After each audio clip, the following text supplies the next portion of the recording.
This is Professor Pete Alexander with the Winning at Business and Life podcast, where business leaders share their insights. It is 6 questions in 7 minutes because successful business leaders are busy and rarely have more time to spare. So let's get to it. Question number one: in a few sentences, please tell me who you are and what you do.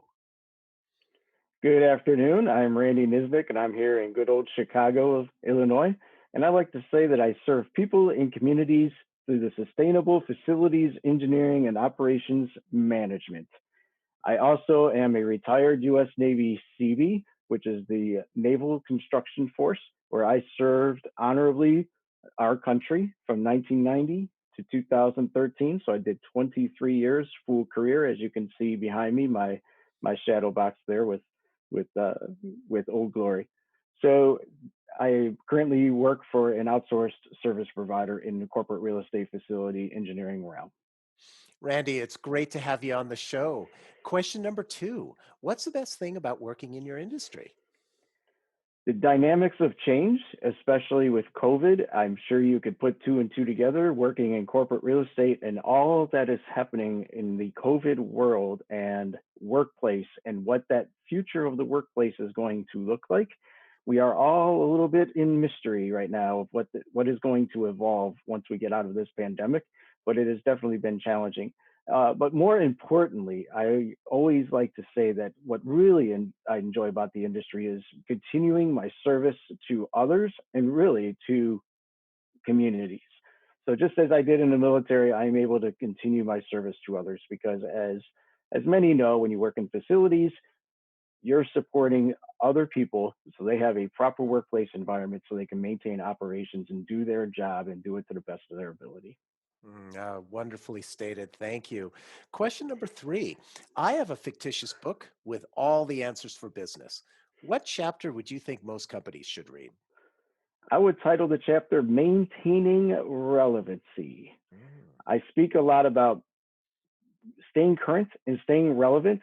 I talk about it to my teams. I talk about it to my peers. I talk about it to just about everybody I speak to. In today's day and age, it is so important of ultra competitiveness to stay relevant. And what that means in a business sense is really everything that is happening currently, you need to look at your business and where do you stand? Where do you stand and how are you maintaining your relevancy? Because if you don't maintain relevancy, it's going to be tough to stay competitive or at least maintain your competitive edge. And maintaining relevancy goes into everything from D&I support to fully inclusive environments to there's just so much that can be put into that word relevancy. So I'll leave it to all those business owners and leaders out there of which way they want to take it. I love it.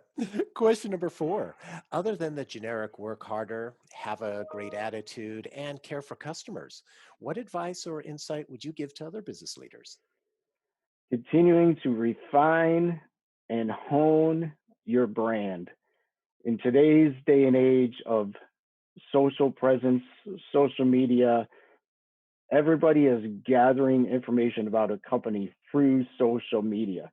And the first thing that they are going to see is your brand. The first reflection is going to be the brand. How does your website, the simple things, how does your website look? How easy is it to navigate to find what I want to find out about your company?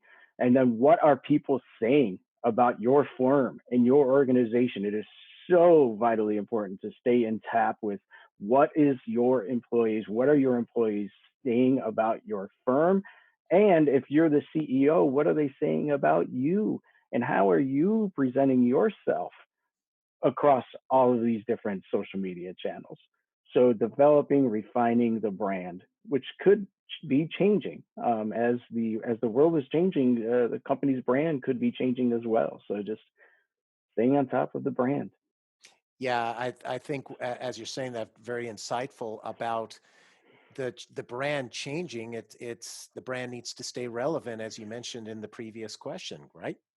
Exactly. And it's yeah, they coincide with one another. Staying relevant and maintaining a strong brand personally and professionally, right? I don't want to gear it towards personal, but it's just as important for each individual, regardless of your position in a company, regardless of your work.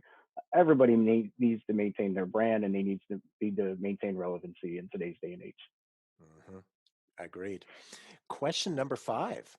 What other business leader like yourself would you like to acknowledge and invite to be on my podcast? I would like to acknowledge somebody that introduced me to the world of podcasting. Now, I've never done a podcast myself, I've always been a guest, but it's Mike Petrusky. He is somewhat of an entrepreneur, if you will. So, way back, quite a few years ago, he started a podcast for facilities management. He saw a need. He saw that there was nobody talking about facilities management in the podcast world. So he started this thing quite a few years ago, and I think I was on episode 30 with his podcast, and now it's evolved. So now it's actually taken on a whole new level, and the podcast now is called Workplace Innovator Podcast. And he is just an amazing, talented individual who's taken this thing to a whole new level. It's great to see. Wonderful. Well, I'll reach out to him. Thank you for that referral. And our final question, question number 6. Please tell me about your first job. My first job was dirty, dark, sweaty, hot. So I worked as a maintenance assistant in a press stampings tool and die plant out of Ohio. The company is called Dymatic. They're still around to today. So the company is called Dymatic, and my stepfather was the plant maintenance director.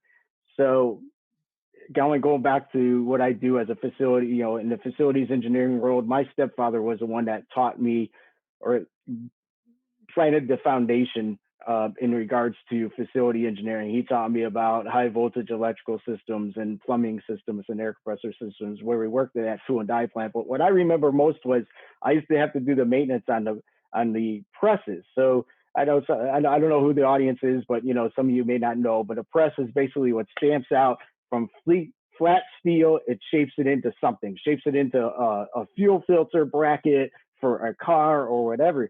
These presses are massive. So the biggest one they had when I worked there, I think, was 450 tons.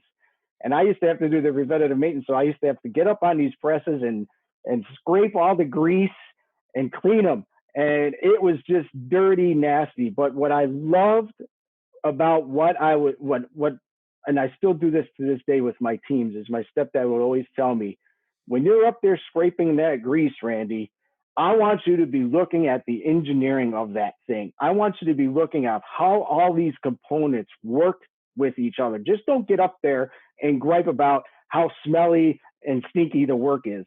I want you to take it as a learning opportunity to learn about how these systems work and the interplay of the controls and the electrical and the mechanical.